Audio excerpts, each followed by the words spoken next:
Welcome, everyone, to a Big Ten Network chat. I'm Andy Katz. Pleased to be joined by Isaiah Livers from Michigan, who announced that he is returning to Michigan, withdrawing from the NBA draft. The withdrawal date got moved from June 3rd to August 3rd, as the draft got moved from June 25th to October 16th.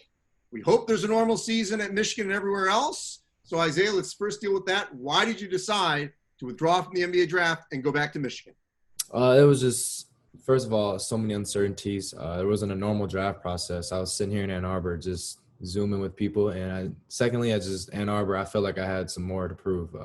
Felt like the motto was unfinished business. I felt like I had a lot more business to take care of here in Ann Arbor, get my degree, one final ride with Coach Howard and the boys. It just outweighs the other options. It was just the best opportunity long-term for me.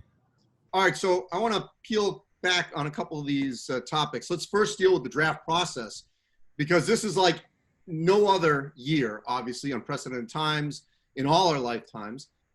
So what was this process like where you couldn't work out for teams, there was no NBA draft combine, and it was all done virtually? Yeah, it was just Zoom calls. You're not flying in to work out and go out to dinner with these guys and shake their hands, and most importantly, look into their eyes. And when you look into another person's eyes, you can tell what kind of thought they have about you. And it was all over Zoom calls. So it was kind of like, I don't know, technology did kind of find a way to maneuver, but then again, it was weird. Like you said, you couldn't fly in and work out, and I didn't have the season that I wanted to have due to the injuries and just everything that was going on. So it was real tough, it can really weigh on your mind, but I felt like, especially having Coach Howard and the coaching staff, and they really helped me during this process, try to stay sane. What did the NBA undergraduate advisory committee tell you?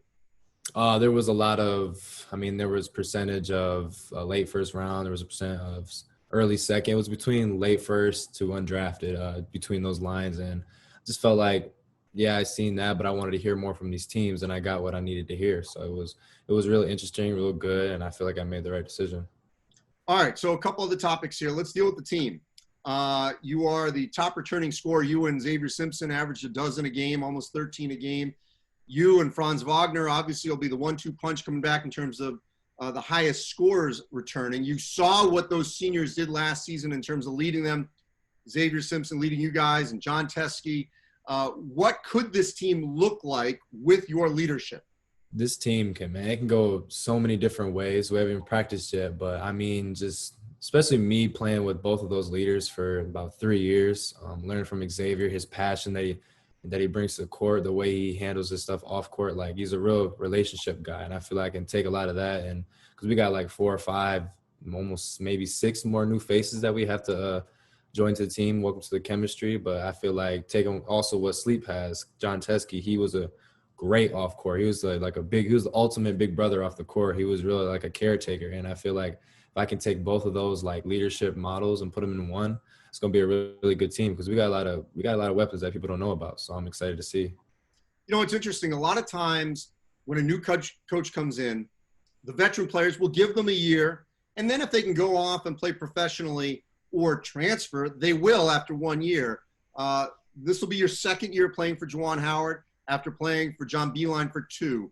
What is it about Juwan Howard and the staff, and I know there's a couple of holdovers, that grew on you to where, you know what, I want to be a part of this to finish my Michigan career? Most importantly, the number one core value that Coach Howard brought and then staff was family. When he came in and developed his family, we did a lot of stuff off the court. Like I said, we spent time with him. Our head coach off the court, it was literally got to a point where the second week we were like, yeah, this dude is already our family. So it's just, he has a lot of our trust, and coming back was not even a no-brainer. If I had to come back, it didn't really matter, because I was coming back to Coach Howard and a great staff and a great team. So it was just something about him. He's so energized. He's a good people person. He was a great player, has a lot of knowledge, and he's a great coach. So I'm excited to be with him in the second year. So if you look at next season in the Big Ten, we'll wait and see what Luka Garza from Iowa does, Ayo Dosunmu from Illinois. But there's no question you're in that top 3 to 5 players, and you may move up in that list in terms of preseason Big Ten Player of the Year candidates. To meet that expectation, to lead Michigan to near the top or the top of the Big Ten, what do you have to do? For any of those accolades or achievements to win, I feel like most important, I just got to stay healthy, man. I just got to be on that court and stay healthy. I had a freak accident of a groin injury last year, and putting in a lot of work now. I'm super healthy, and that's all behind me now. I'm looking to the future, like I'm trying to forget about the groin injury, the little ankle injury I had. So really for me is just stay healthy. And then secondly, just be a leader.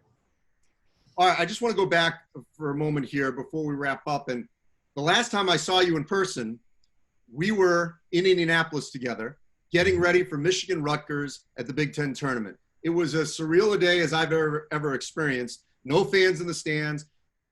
15 minutes before tip-off, the whole thing gets called off. What do you remember back to that locker room before and then after when it officially got canceled? Before the locker room, it felt like we were going out to play the unknown. Like it wasn't even like Rutgers was out there. It was like we were going to play something else, which was obviously COVID, because there's no energy, there's no music, there's no fans, there's no you don't hear anything. It's not like a college setting. It was literally just looked like a regular closed scrimmage. I was talking to the GO and some other players, and it's just they were doing this. They were doing like we knew it wasn't going to happen. The night before, Coach Howard said if they cancel the NBA, there's no way they're going to let college basketball play. So Juwan Howard says that, and then we were like, oh, okay, but we're gonna act like we're gonna play tomorrow. It was supposed to, especially it's a real sad day for Xavier Simpson, John Teskey, who didn't even get a chance to have their final run at us. So it was really depressing looking at them, and all you could do was just sit there and just try to be the best team as possible. And then at the end, we all sat around, we listened to the coaching staff talk about what an incredible year we had, how the ups and downs, and how we just tried to keep going up. We just kept fighting and clawing. So you've been in Ann Arbor since then. I guess barely able to work out at the beginning. Then as things lightened up a little bit more. Now take me through what life is like on campus now, as there are some voluntary workouts with other athletes at Michigan and people getting tested and a whole new set of protocols. What's it like? Man, like you said, protocols is like only a certain number of people can be in the gym at one time. So it's kind of like if there's I think it's 10 right now, if there's 10 in the gym, there can't be 11. Someone has to get out of the gym. And the weight room, there's only maximum of 4 to 5 people per weight group. So there's a lot of weight groups. It's just it's like a system now. It doesn't feel as free. COVID really shut a lot of things down, but I feel like definitely Michigan's doing a great job of controlling it. We have a select group of people that get tested for COVID every 2 weeks just to make sure everything's going good. Everybody's social distancing. So campus has been up and down. I've drove around. I've seen people here and there, but it's not like the usual. Like the usual summer at Michigan, usually you can't even drive your car. But now it's no one's really walking across. There's not a lot of students here, and it's pretty quiet on campus. Well, we don't know if it's going to start in November, December, or January. We'll have to wait and see, obviously. So we're a little bit premature and sort of guessing on that. One other topic real quick with you, Isaiah. Amid all of this, we've had, social injustice, an awakening, if you will. Systemic racism has been going on for literally 400 years in this country. And George Floyd's murder was clearly the tipping point. What has that been like for you, for your teammates, for your staff, in terms of now the conversations that you're having, the empowerment that you're feeling as a student athlete, especially as your peers, athletes and students, all come back together, hopefully in the fall? I feel like just racism and social injustice has always been the elephant in the room. But when that George Floyd thing happened, it felt like a lot more has come off the surface. They were under surface, but now everything's coming over the surface. We're now trying to band together as a nation, most importantly, but your family. This really affects a lot of families. It was really hard on me being a mixed child. It was real tough when the situation happened, but I just tried to communicate with them as best as possible, try to learn a lot more. Like everybody said, they got to learn more. Everybody else still has to learn.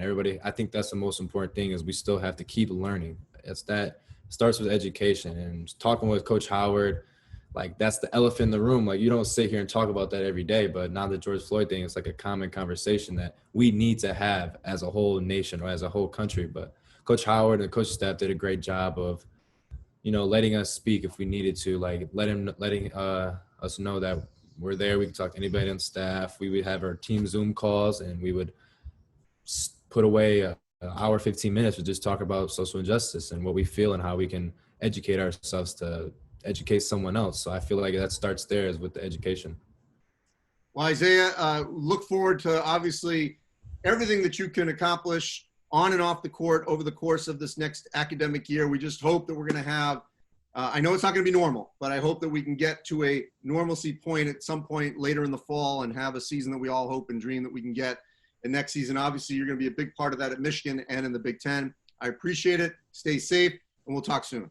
Thank you, Andy.